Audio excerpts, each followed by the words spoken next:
Ladies and gentlemen, boys and girls, welcome to Nimbus and the winner's match of Group D of the NorCraft Cup Finals group stage, spawning as the Teal Terran player in the top left-hand position, representing Team Liquid.net. It's Buddy.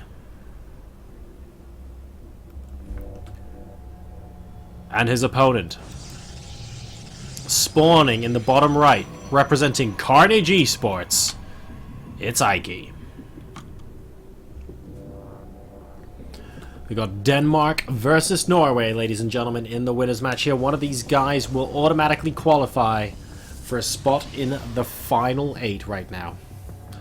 And if you guys don't know yet, remember to tune in tomorrow. The round of 8 begins at 3 o'clock Central European time on this very stream. And we're going to be going through all the way to the finals from that, to be honest. So nice and simple. And also don't forget that we're going to be doing a lot of giveaways tomorrow on Facebook. So go ahead and follow. Go ahead and like facebook.com/NorCraft Cup. Lots of gaming peripherals being given away tomorrow. And I've just noticed something amazing. You guys ready to have your minds blown in chat? All of these probes are basically Son Goku. All of them. This is like an anti-Dragon Ball fan's nightmare right here, as we've got the Nexus first going down. So, that's pretty scary, man. Not sure I want to mess with that. Is that going to be enough to defeat this guy, though? I mean, he is pretty strong. Bunny's come onto his own this year, and he's really put in some very, very solid performances. So, we'll see if he's able to make it a clean sweep into the quarterfinals here. Both sides scouting. Now we have the SCV scout coming out from Bunny and the probe scout coming out from Eiki. Going to be spotting that they are not, in fact, in horizontal positions. And after that, wow, that was a scary Zerg unit that just flashed up on the reader there. I wonder if we're going to get another glance at something else on the way out. That kind of looked like something you'd expect from Abathur. I really wouldn't want to mess with that. That's like a drone. A drone, it's a Tempest, almost. It's definitely not a unit I want to mess with. And we have the Reaper coming out, denying the scout here from the probe, who sees absolutely nothing. And this Reaper's going to head to the bottom left to say, right, now I've got you. Oh, hang on a second. No, I don't. As the players realize that they have spawned cross positions to each other. Cybernetics core now halfway complete. We have a Zealot being chrono boosted inside the main base of Eiki. And I imagine as soon as the Cybernetics core is complete, we'll be seeing a Stalker and or Mothership core, because otherwise this Reaper is going to be so unbelievably annoying until then. In the meantime, we have the expansion coming out. Note, of course, thanks to the Reaper, it's post-gas. We have got the factory follow-up coming out here as well. And here comes the Reaper into this base. Stalker being chrono boosted now. The Zealot can do little other than watch, trying to block this Reaper from getting much damage done, successfully stopping him from killing a probe, which is nice, and the Stalker's about to pop out in 3, 2, 1, and hang on a second. Wow, excellent timing there with the Mothership core as well. This Reaper is not long for this world. There is nowhere he can jump down, and unfortunately... Oh, wow, this is... admittedly, this is surviving a lot longer than I thought it would, but it is slightly cornered now. Oh my god, if this Reaper gets out alive... Okay, it doesn't. That was a rather explosive death. You know, if the body gets flung this way, why is all the blood over here? That's my complaint. Hollywood movie effects just aren't the same these days. But, oh, well. In the meantime, we've got Hellions and Marines popping in, and the starport's about to finish as well.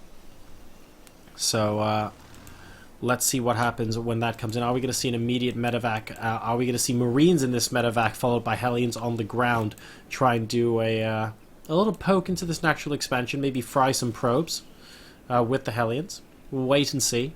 But the medevac is indeed going to be the unit that gets produced here. And not too much else going on at the moment, by the way. The robotics facility is about to complete, and we are going to see fast Colossus out of Eiki. Of course, in cross positions in a map that's as big as this one, guys, even though it's a little bit of a straight line once you get into the middle, there's still an awful lot of ground to cover. Like, loads and loads and loads of it. So the players aren't going to be rushing to try and use small skirmishes at the beginning of the game to just win outright. It looks like Bunny is going to be moving out now with 6 Hellions into the middle of the map. And we have indeed, as predicted, we've got the medevac with the Marines going to be moving into the natural expansion. Are we going to see the drop do damage? Are we going to see the roasting do damage? Where is the mothership core? Oh, it's in the main base. So the drop in the natural could end up doing quite a lot here. And, well, at the moment, the probes, I mean, they're not doing too... Whoa, hang on a second. You really don't... Oh, my God! The Hellions meet up, actually, with the Marines. And they're doing potentially catastrophic levels of damage here. We need a couple more hits on those probes, and the entire line goes down. Oomph! 15 probes killed, and these Marines are still alive. This is disastrous at the moment for Eiki.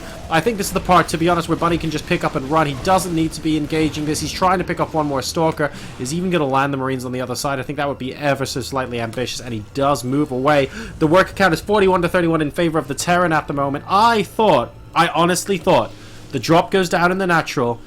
The army comes back, the Hellions come into the main base. That's the normal play, but no, he went straight for the face. Hellions going straight up into the natural and saying, yeah, you pulled your probes, they're in a bunch here, thank you very much. 15 workers killed there, and they're back for round 2 as well. One more probe going down, and I think, yeah, there we go. Very, very nicely done there by Liquid Bunny.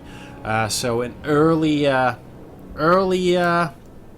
well, first blood, I want to say, in game number 1 here.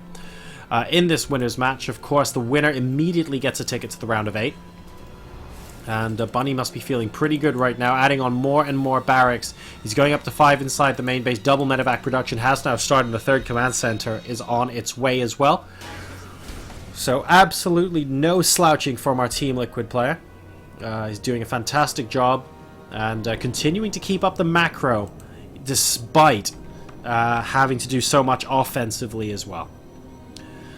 We do have a probe, though, sneaking out into the middle of the map, and Eiki might be looking to do a little bit of counter-attacking damage of his own here. So the first pylon's going down, the probe's just going to sneak into a corner to make sure it doesn't get seen, or maybe even to spot for drops. Wouldn't be too bad an idea. Oh, and it turns out he was scouting because he wasn't 100% sure he was cross-position yet, but I can guarantee you he knows now, so don't worry about it. A single Stalker moves across the map in pursuit of a Marine. Won't be able to, unfortunately, catch up to him. Until he stops, that is. But a Widow Mine might actually have words to say about that. And there we go. Spotting what's going on there. Whereabouts? Ooh, we have a scan. The scan looks like it's inside the main base. So we've got a triple drop coming in here from Bunny. He's saying, well, oh, thanks for moving your army out of position, Brew. Nice pylon! What do you have to say about that? This is potentially game-ending. Eiki has to counterattack now. He has to try and win with this army because his entire base is basically forfeit right now. Loads of probes going down left, right, and center. He's going to be able to pick off the second Nexus as well. Yes, there'll be photon overcharge. No, it won't make too huge a difference. Are we going to pulse it up and pick off the Nexus? No, it looks like we're actually just going for all the probes. In the meantime, here comes the other fight inside the natural expansion. STV is getting pulled to try and deal with this. We have a single Viking. Excellent force field. And a good lift of the factory to try and compensate. More force fields coming in, and this is doing a lot of damage, but it's not doing quite as much damage as this is. Every Nexus has gone down right now. Admittedly, there were only 2 of them to begin with, and 92 versus 25 supply and no workers says that Bunny is on the verge now of winning game number 1 of this best of 3. That Colossus, that one dying hit, mutually assured destruction with that Marauder, it's going to be enough. Liquid Bunny takes a 1-0 lead over Carnage Esports Eiki.